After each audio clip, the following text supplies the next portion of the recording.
Bom dia, meu caro internauta, muito boa tarde e muito boa noite a você que está aí do outro lado. Muito obrigado pela tua companhia, como sempre, ela é muito bem-vinda aqui conosco.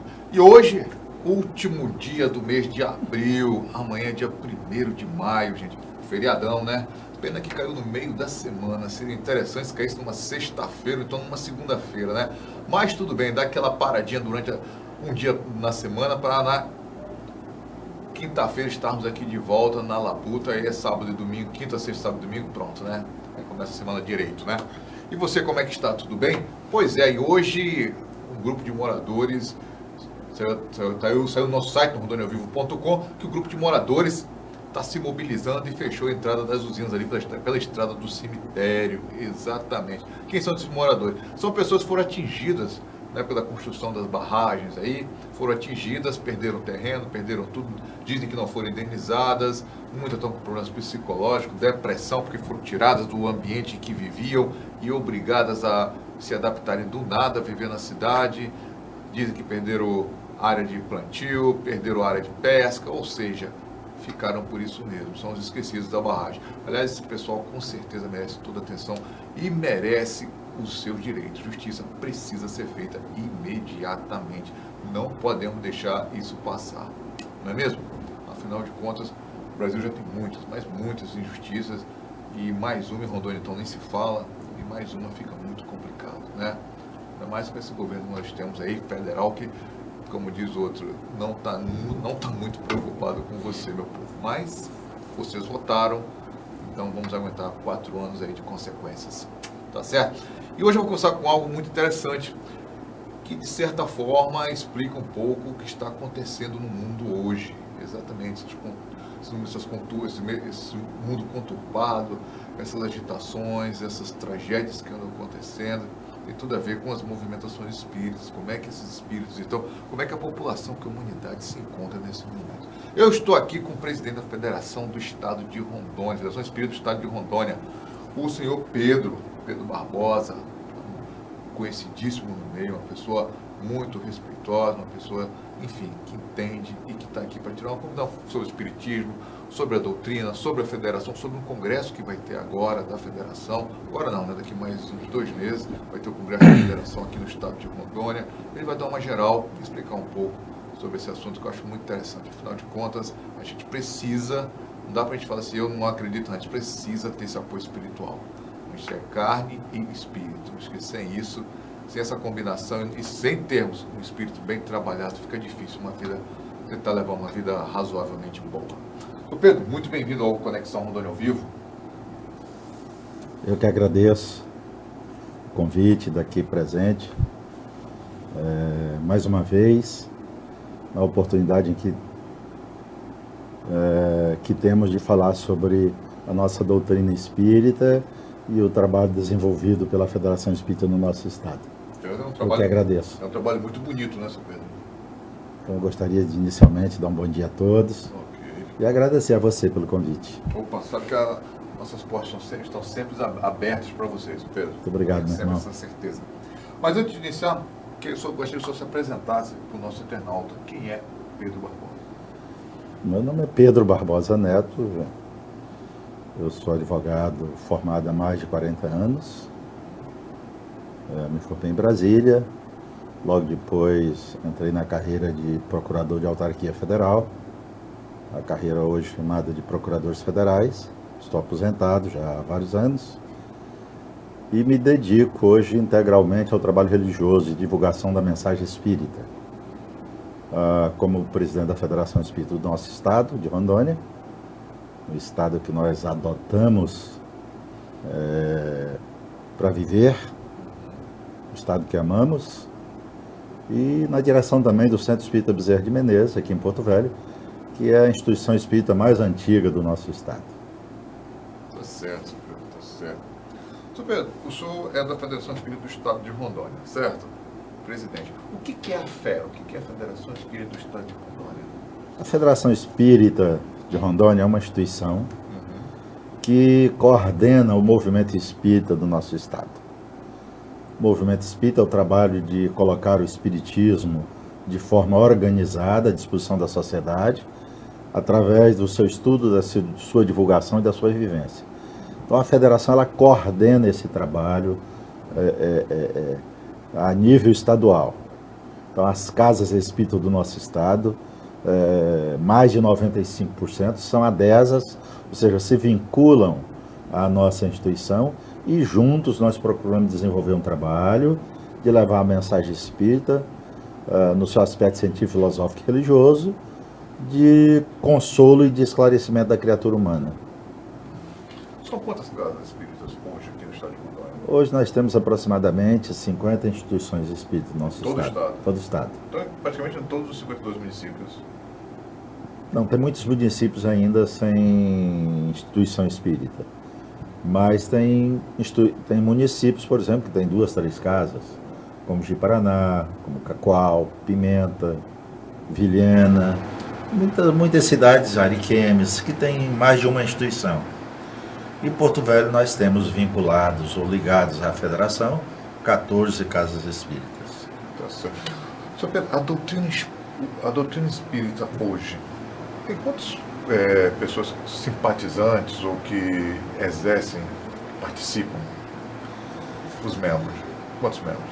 Veja bem, o IBGE, né, no último censo, me parece que 2010, trouxe dados no sentido de que nós temos entre 3 e 4 milhões de espíritos no nosso país. No entanto, ele faz uma análise no sentido que nós temos de 20 a 30 milhões de simpatizantes.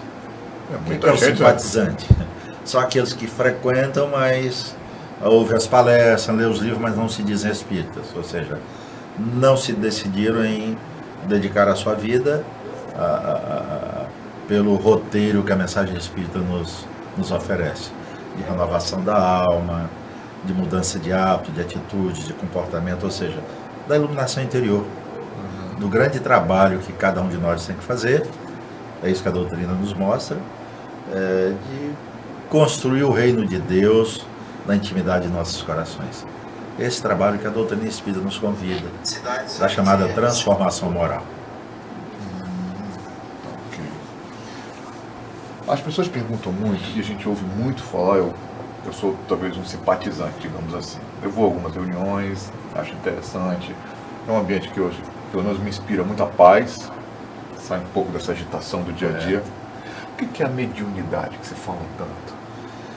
Pois bem, a mediunidade é uma sensibilidade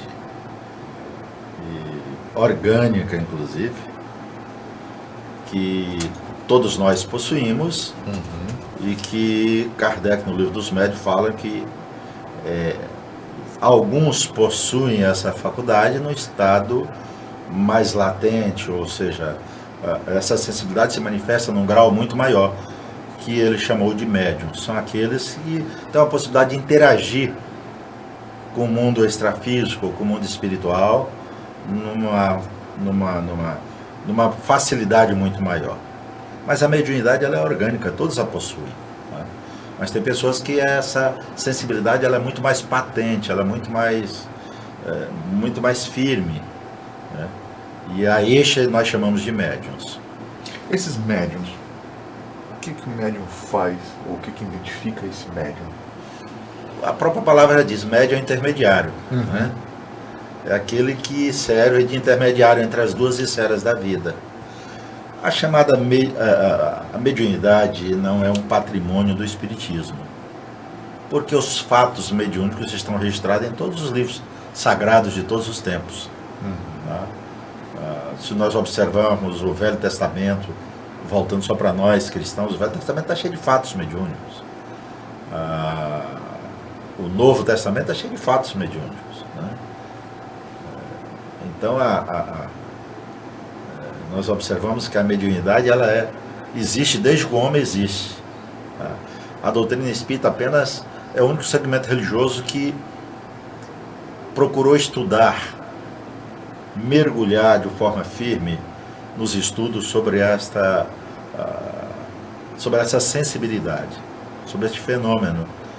E hoje nós temos no campo da ciência espírita, muitas obras, muitos trabalhos magníficos atestando essa realidade.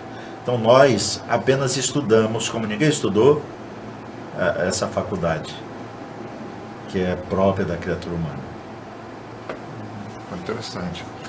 Sr. Pedro, a mediunidade, quando nós falamos em mediunidade, como que vocês trabalham isso dentro das casas de vocês, dos centros? Veja bem, a mediunidade ela não é o objetivo primeiro do espiritismo. Certo. Tá? O espiritismo tem vários princípios. Ele é um conjunto de princípios trazidos pelo mundo espiritual superior e organizado por Allan Kardec, que resultou na elaboração da chamada obra básica, que são as 5 obras que compõem a obra de Allan Kardec, que é o Livro dos Médiuns, o Livro dos Médiuns, o Evangelho segundo o Espiritismo, que é uma coletânea dos ensinos morais do Cristo comentado, o livro Céu e Inferno, né? E o livro A Gênese. Né? Então essas 5 obras compõem o que nós chamamos de doutrina espírita ou espiritismo. Então um conjunto de princípios tais como a imortalidade da alma, a reencarnação, a pluralidade dos mundos habitados, a pluralidade das existências, ou seja, a reencarnação, a lei de causalidade impulsionando a vida, a comunicabilidade com os espíritos e tantos outros. Portanto, a comunicabilidade com os espíritos, que é fruto da mediunidade, é apenas um desses princípios. E a mediunidade exercida na casa espírita ou no espiritismo é a mediunidade que vem acompanhada do esforço de renovação da alma. Esse é o primeiro passo. A mediunidade com Jesus, exercida na casa espírita, ela tem uma proposta de esclarecer e consolar a criatura humana, seja ela encarnada ou desencarnada. Então, nesse sentido, ela é exercida na proposta de renovação da alma, vem acompanhada do esforço de renovar, de mudar, tá? De crescer, de fazer o bem, de exercitar a caridade. Então, ela é apenas uma ferramenta que nós utilizamos para o crescimento espiritual e moral da criatura humana. Agora, quando você utiliza essas potencialidades que nós possuímos, esses talentos, esses recursos inatos de cada um de nós, e que nós colocamos esses recursos à disposição do bem, o resultado é muito positivo para nós e para aqueles a quem nós auxiliamos. É o exercício da fraternidade. Então, o exercício da mediunidade possibilita, quando você empreende esse exercício com esforço de renovação, de transformação moral, os efeitos são muito positivos. Tá? Porque a finalidade nossa aqui, de cada existência corporal, é crescer no bem. Infelizmente, se esquecemos temporariamente os compromissos assumidos e muitas vezes saímos daqui mais endividados do que quando entramos. Mas a mediunidade, ela é uma poderosa ferramenta de crescimento espiritual e moral. Mas quando ela é exercida com dignidade, quando ela é exercida com amor, quando ela é exercida dentro da observação de Jesus Cristo, de que dai de graça o que de graça recebeste. Tá certo. E o mediunismo? Veja bem, o mediunismo é fruto do exercício dessa faculdade. Como eu te falei logo no início, a mediunidade não é um patrimônio do espiritismo. Ela não é patrimônio do espiritismo. Eu te falei que todos são médiuns. Um usa essa característica muito mais patente e muitas vezes quando você tem essa característica e utiliza essas potencialidades que você tem, ao invés de fazer o bem ao seu benefício, sem as regras da renovação moral, renovação da alma, você cai para o campo do mediunismo. E quando você vai para o campo do mediunismo, você corre os riscos próprios da mediunidade, que é a exacerbação da vaidade, do orgulho, né? Fruto do próprio assédio, quando você tem essa faculdade muito clara e que realiza um trabalho, o próprio assédio das pessoas em que muitas vezes você ajuda, e fatalmente você vai falir, você vai cair. Se corrompe. Tá? O mediunismo é exercido por aqueles que não têm nenhum compromisso com a renovação da alma. E você pode ser médium, até você pode ser ateu e médium. Você tem médium em todas as regiões do mundo. Você tem médium até, pode ser ateu, mas ele é médium, porque a mediunidade é uma faculdade orgânica. Embora ele não creia em nada, ele vai ver, ele vai sentir, embora ele diga que não crê. Vocês fazem essa divisão entre espíritos maus e espíritos bons no espiritismo? Bem, a doutrina espírita nos ensina que todos os espíritos são criados simples e ignorantes e haverão de progredir sempre até atingir a plenitude espiritual. Aqueles que retardam essa marcha do progresso moral poderão ser chamados, muitas vezes, quando descambam pelo caminho da rebeldia contra as leis divinas, né? Nós poderíamos chamar de espíritos maus. O que é espírito mau? É aquele onde temporariamente está a ausência do bem. Mas esse que é mau hoje, ele será o espírito bom de amanhã. Porque todos estão destinados, todos, à felicidade suprema. Então aquele que está, entre aspas, hoje mal, e João é muito claro, o apóstolo querido Jesus, quando diz, como é que João afirma? Quem faz o bem é de Deus, mas quem faz o mal não tem visto a Deus. Então João não diz que aquilo que faz o mal está apartado da paternidade divina, mas apenas que não tem visto a Deus. E que amanhã depois ele vai voltar a ver a Deus. O que João quer dizer? A partir do momento que nós somos tomados da disposição de seguir o caminho do bem, da renovação, quando a gente se cansa desse estágio nas regiões inferiores do mal, nós chamamos do mal, ele vai tomar o caminho do bem. Todos estão destinados, porque todos somos filhos de Deus. O Jesus nos ensinou de que nenhuma ovelha se perderia. Então, Deus não nos criou nem para a dor, nem para o sofrimento eterno. Deus nos criou para a felicidade. E é nisso que nós acreditamos. Certo. Recentemente, no ano passado, teve aquele escândalo envolvendo o João de Deus, lá de Abadiânia, em Goiás. Esse escândalo afetou os espíritas no Brasil? Eu acredito que não. Não, né? Não, mesmo porque esses médiuns, como o João de Deus e mais alguns que tem no nosso país, esse tipo de médium, eles não têm o apoio do movimento espírita organizado, que geralmente é um trabalho particular deles. E o João de Deus nunca falou que era espírita, ele dizia que era católico. Várias oportunidades.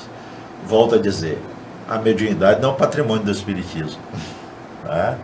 A mediunidade existe sempre. Então o João de Deus desenvolveu um trabalho que foi um trabalho bom durante muito tempo, fez o bem a muita gente, mas tinha um desvio moral que, em certo momento, esse desvio moral veio a público com as consequências que nós estamos vendo aí. Tá? Mas, além de dele não ser espírita, o trabalho dele não tem a chancela do movimento organizado, ou seja, do espiritismo no Brasil, porque ele não se considerava como uma instituição espírita. Era uma casa religiosa onde ele tinha um trabalho próprio dele, o João de Deus. Não tinha compromisso com ninguém. Você falou na palavra católica, ou católico, o espiritismo. Isso do João de Deus, nada contra o catolicismo, não. Muito pelo contrário. Ele apenas dizia que era católico, mas carregando um grave desvio moral. Como é a relação do espiritismo com essas outras religiões? Veja bem, o espiritismo, a proposta espírita é de viver em harmonia com todos os segmentos religiosos. Tá? Mesmo porque Kardec perguntou certa feita aos benfeitores do mundo maior, quando estava organizando a doutrina, se o Espiritismo seria a religião do futuro. E os benfeitores responderam que não, mas que o Espiritismo seria o futuro das religiões. O que isso significa? Boa resposta.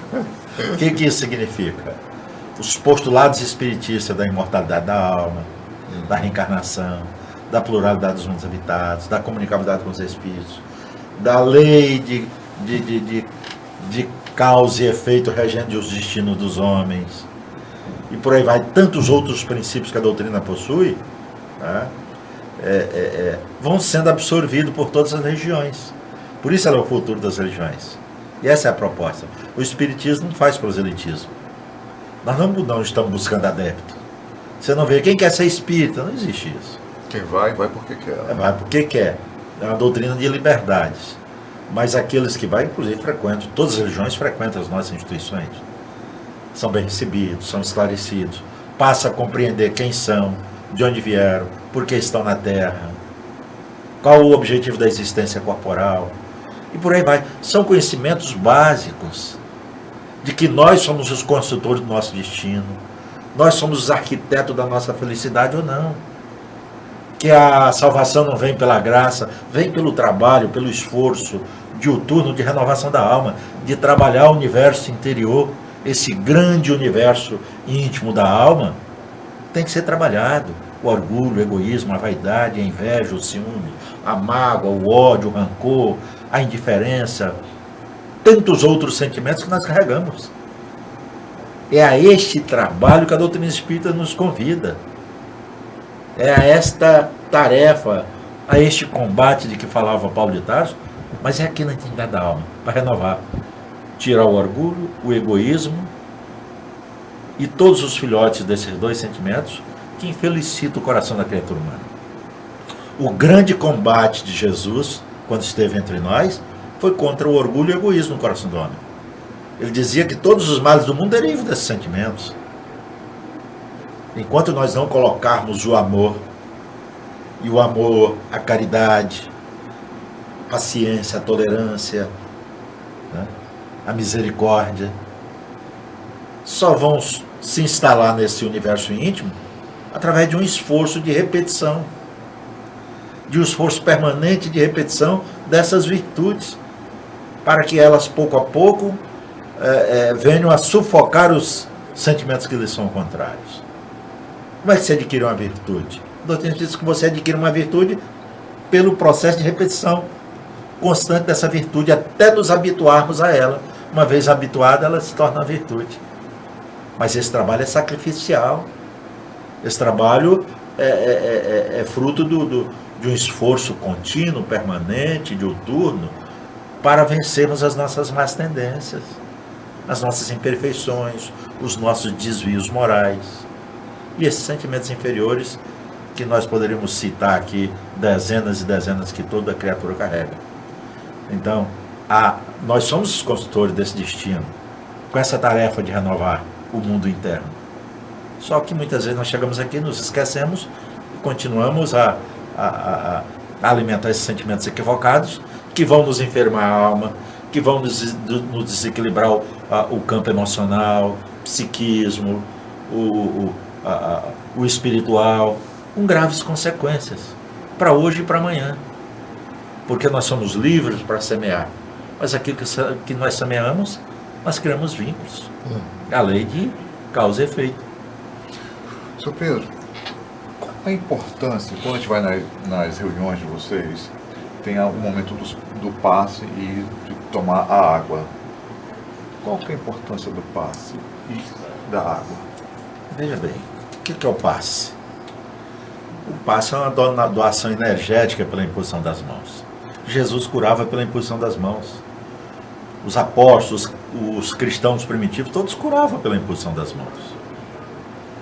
Então Kardec foi um grande estudioso do magnetismo.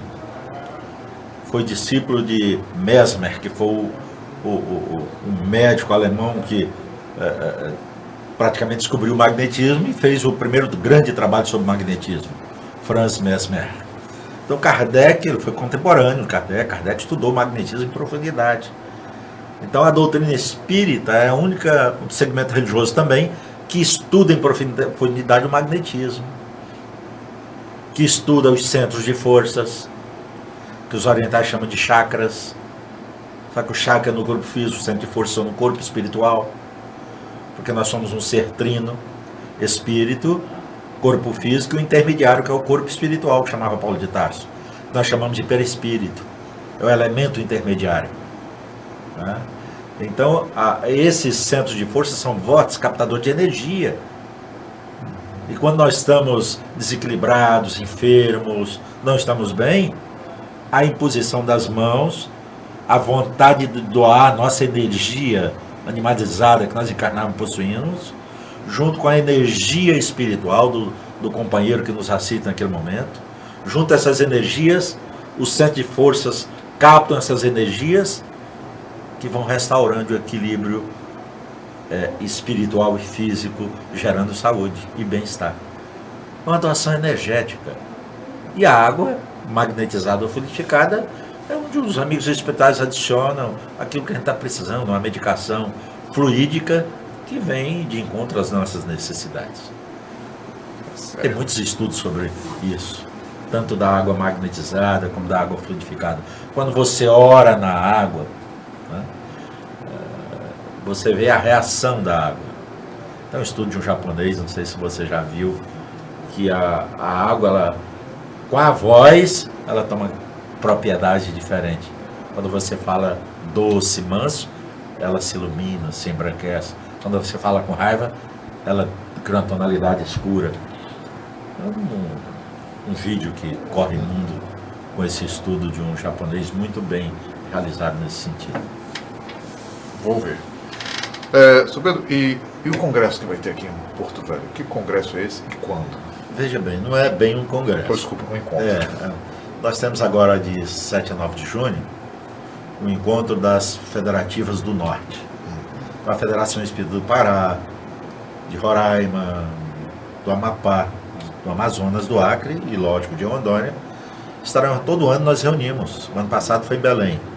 Este ano vai ser em Rondônia, onde nós chamamos de Comissão Regional Norte. O Brasil está dividido em 4 regiões. Então nós fazemos parte da Norte. Então aqui é onde nós trabalhamos o nosso movimento, os trabalhos que norteiam, ou as regras que norteiam o movimento espírita do nosso estado, ou da nossa região, ou do nosso país, são trabalhadas inicialmente nessas comissões regionais. Então cada federativa vem com suas áreas de atuação, cada federativa tem 7 áreas, mais a direção 8. Vai estar também toda a diretoria da Federação Espírita Brasileira, o presidente da FEB, com seus 4 vice-presidentes, os diretores, os responsáveis pelas áreas de atuação. E vamos estar presentes durante 3 dias discutindo nosso movimento. Esse é um encontro muito fraterno e estamos convidando também todas as casas espíritas, os dirigentes das casas espíritas do estado inteiro, para estarem presentes conosco. Então, estamos aguardando com muita expectativa, porque a cada 6 anos nós somos os anfitriões desse encontro. Muito legal. Desejo sucesso. Dá um alô aqui para o nosso internauta. O João Vitor, o Paulo Androli estão assistindo. Muito obrigado pela audiência. O Orlando Amaro Calixto. Bom dia, Orlando. Brigadão por você estar aí conosco. A Cíntia Lopes, seu Pedro, homem de um coração enorme. Obrigado, Cíntia. Obrigado. A Aline Andrade, boa tarde. Boa tarde, Aline. Tudo bem? Ela deve estar fora daqui de Rondônia, né? Boa tarde. Muito obrigado, Aline. A Maria da Conceição Nascimento, bom dia, senhor Pedro, o nosso presidente da nossa religião. Umbanda, parabéns. Tem alguma coisa a ver com Umbanda? Não. A Umbanda é Umbanda. Doutrina Espírita é doutrina espírita. Nós respeitamos profundamente a Umbanda, o Candomblé, as religiões reformadas, os evangélicos, respeitamos todo mundo. Mas a doutrina espírita ela tem um corpo doutrinário. Tá? Então a Umbanda é Umbanda, do espiritismo é espiritismo. Talvez o vínculo que nós tenhamos seja de utilizarmos a mediunidade. A Umbanda utiliza a mediunidade e nós também utilizamos a mediunidade. Temos todo o respeito, todo o carinho, sem nenhum problema. Eu acho que uma grande lição que o Espiritismo dá é a da tolerância religiosa. Lógico. Hoje em dia, infelizmente, a gente está vendo que em muitos lugares do Brasil a intolerância está pegando níveis horríveis. Tem muitos amigos umbandistas, sem nenhum problema, convivemos de forma tranquila, respeitamos todas aqueles que não comungam com o nosso ideal, mas que procuram também fazer o bem, respeitamos e admiramos. No fundo é o mais importante de tudo, né, seu Lógico. Abraça a nossa amiga aí. Tá, para Maria da Conceição. Obrigado, Maria da Conceição. Valeu mesmo. Um abraço para você também. Sr. Pedro, infelizmente nós temos o tempo aqui. Vou deixar nossas câmeras, nossos microfones para suas considerações finais.